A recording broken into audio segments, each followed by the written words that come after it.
చంద్రబాబు నివాసంలో ఎన్డీఏ నేతల భేటీ ముగిసింది. సీట్ల మార్పుపై ప్రధానంగా చర్చ జరిగింది. అనపర్తి ఉండి స్థానాలపై ఇవాళ స్పష్టత వచ్చే అవకాశం ఉంది. అనపర్తి స్థానం టీడీపీకి ఇవ్వాల్సి వస్తే ప్రత్యామ్నాయ ప్రతిపాదనలు కూడా బీజేపీ సిద్ధం చేసినట్టుగా తెలుస్తోంది. ఇక తంబెల్లపల్లి లేదా ఏలూరు లేదా రాజంపేట పార్లమెంటు పరిధిలో ఏదైనా ఒక స్థానం బీజేపీ తీసుకునే అవకాశం ఉంది. క్షేత్రస్థాయిలో మూడు పార్టీల మధ్య సమన్వయ లోపంపై చర్చించారు. మూడు పార్టీల నేతల మధ్య సమన్వయ లోపం సిబ్బందిగా మారుతుందనే అభిప్రాయపడినట్టుగా తెలుస్తోంది. ఇక వీలైనన్ని ఎక్కువ సభల్లో ఉమ్మడిగా మూడు పార్టీల ముఖ్య నేతలు పాల్గొనేలా ప్రణాళికలు చేసుకున్నారు.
దీనికి సంబంధించి పూర్తి డీటెయిల్స్ అమరావతి బ్యూరో చీఫ్ ఏడుకొండలు లైవ్ ద్వారా సిద్ధంగా ఉన్నారు. ఏడుకొండలు సంపత్ ఈ రోజు కొద్దిసేపటి క్రితమే అటు టీడీపీ అధినేత నారా చంద్రబాబు నాయుడు నివాసమైనటువంటి ఉండవెల్లిలో అటు ఎన్డీఏ కూటమి సభ్యుల భేటీ అయితే ముగిసింది. దీనికి సంబంధించి ముఖ్యంగా ఏదైతే రాష్ట్రంలో ప్రస్తుతం నెలకొన్నటువంటి రాజకీయ పరిణామాలు, అలాగే ఆ మూడు పార్టీల కూటమికి సంబంధించి ఏదైతే అసంతృప్తుల యొక్క నిరసనలు కానీ ఇతర అంశాలపైన ఇక్కడ సుదీర్ఘమైనటువంటి చర్చ అయితే నడిచింది. ముఖ్యంగా ఆ మూడు పార్టీల మేనిఫెస్టో ఎట్లా ఉండబోతుంది అనే దాని మీద కూడా చర్చ నడిచినట్టుగా తెలుస్తుంది. అయితే ముఖ్యంగా సీట్ల మార్పు పైన కూడా ప్రధానంగా చర్చ అయితే నడిచింది. ఎందుకంటే కొన్ని చోట్ల అసంతృప్తులు నిరసనలు వ్యక్తం చేయడం, అలాగే తద్వారా ఆ పార్టీ ఈ మూడు పార్టీలకు సంబంధించి కూటమికి ఎదురు దెబ్బ తగిలేటువంటి అవకాశం ఉన్నట్టుగా భావించినటువంటి కూటమి సభ్యులు దీనిపైన సుదీర్ఘమైనటువంటి చర్చ జరిపారు. దీంట్లో సంబంధించి అనపర్తి ఉండి స్థానాలపైన ఈరోజు ఒక స్పష్టత వచ్చేటువంటి అవకాశం అయితే కనిపిస్తుంది. అనపర్తి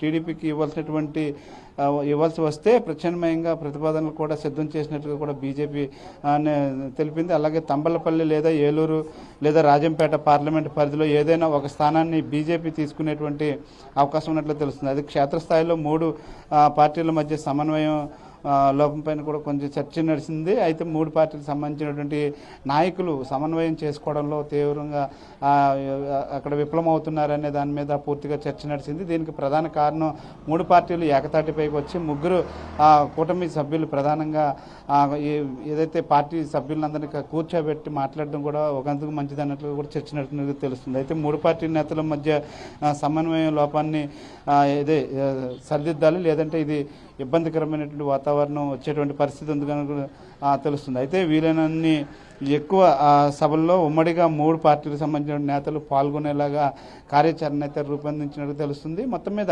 ఈరోజు జరిగినటువంటి కూటమి సమావేశానికి సంబంధించి ఇంకా అధికారికంగా అయితే మాత్రం వారు ఇప్పుడు మీడియాకు ముందు రాలేదు. కొద్దిసేపటి క్రితమే అటు పవన్ కళ్యాణ్, భువనేశ్వరి ఇద్దరు కూడా తమ ఆఫీసులకు ఇక్కడ నుంచి బయలుదేరి వెళ్ళారు. అయితే ఈరోజు సాయంత్రానికి దీని మీద మరి ఆ లేఖ విడుదల చేస్తారా ఏంటనేది చూడాలి. అయితే ఇప్పటికే ఎక్కడైతే ఈ అసంతృప్తులు ఉన్నారో అక్కడ సీట్ల మార్పుల పైన కూడా సుదీర్ఘమైన చర్చ నడిచింది. ముఖ్యంగా అటు బీజేపీ కూడా కొన్ని స్థానాలను మార్చుకునేటువంటి అవకాశం ఉంది. అలాగే ఆ టీడీపీ కూడా కొన్ని స్థానాలు మార్చేటువంటి అవకాశం ఉంది. ఇప్పుడు ఏలూరు చూస్తే ఏలూరులో బడేటి సంటి టీడీపీ నుంచి ఇప్పుడు ప్రస్తుతం బరిలో ఉన్నారు. అయితే అక్కడ మరొకసారి టీడీపీ కాదని అక్కడ బీజేపీకి ఆ ఎమ్మెల్యే స్థానం కల్పిస్తే మరొకసారి వేరే చోట టీడీపీకి ఇచ్చేటువంటి అవకాశం కూడా ఉన్నట్లుగా తెలుస్తుంది. అయితే మొత్తం మీద మూడు పార్టీ కూటములకు సంబంధించి సభ్యులు ముగ్గురు భేటీ అవ్వడం, అలాగే ముఖ్యంగా మూడు మూడు పార్టీలకు సంబంధించినటువంటి నేతలంతా కూడా ఎక్కడ కూడా సమన్వయం చేసుకోవట్లేదు. ముఖ్యంగా టీడీపీ చేస్తున్నటువంటి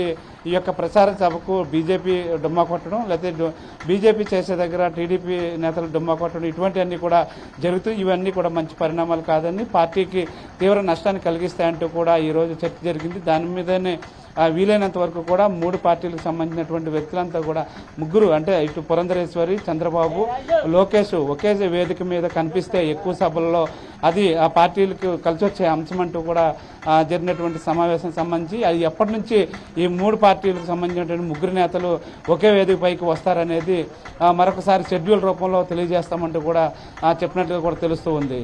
సంపత్. ఓకే, ఏడుకొండలు అనపర్తి అంటే ఉండి స్థానాలకి ఎవరికి కేటాయించే అవకాశం కనిపిస్తుంది?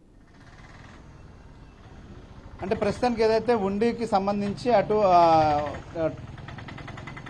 రఘురామకృష్ణరాజు నరసాపురం పార్లమెంట్ సీట్ని ఆశించి భంగపడ్డారు. అయితే ఆయన ఇప్పుడు ఖచ్చితంగా నరసాపురం నుంచి ఆ సీటు కావాలంటూ కూడా నరసాపురం నుంచి కావాలని గతంలో పట్టుబట్టారు. అయితే ఇప్పుడు ప్రస్తుతానికి ఇటు ఉండి నియోజకవర్గం సంబంధించి సిట్టింగ్ ఎమ్మెల్యే అయినటువంటి రామరాజుకు కేటాయించారు. అయితే రామరాజును పక్కన పెట్టి ఇప్పుడు ఇటు రఘురామకృష్ణరాజుకు సీటు ఇచ్చేందుకు అయితే ఇప్పుడు సన్నాహాలు చేస్తున్నారు. ఇప్పటికే రఘురామకృష్ణరాజుకు సంబంధించినటువంటి వర్గీయులు కానీ రఘురామకృష్ణరాజు కానీ చంద్రబాబు నాయుడుతో భేటీ కావడం, అలాగే చంద్రబాబు నాయుడు ఎటువంటి నిర్ణయం తీసుకుంటారని ఇప్పుడు అక్కడైతే మాత్రం కొంతమందికి ఏదైతే ఇప్పటికే ఆశపడ్డటువంటి రామరాజు కూడా మరొకసారి నిరసన వ్యక్తం చేస్తున్నారు. ఇప్పటికే సీతారామలక్ష్మి ఎవరైతే ఉన్నారో జిల్లా అధ్యక్షురాలు, ఆమె ఇంటిని కూడా ముట్టడించడం జరిగింది తన అభిమానులు. ఈ విధంగా చూస్తే ఇటు అలాగే మరొకసారి అనపర్తిలో కూడా ఇదే పరిస్థితి. అలాగే తంబెళ్ళ లేదా ఏలూరులో కూడా రాజంపేట పార్లమెంట్ పరిధిలోని ఏదైనా ఒక స్థానాన్ని బీజేపీ తీసుకునేటువంటి అవకాశం ఉన్నట్లుగా కూడా తెలుస్తూ ఉంది. అయితే ఇప్పటికే ఏలూరులో అటు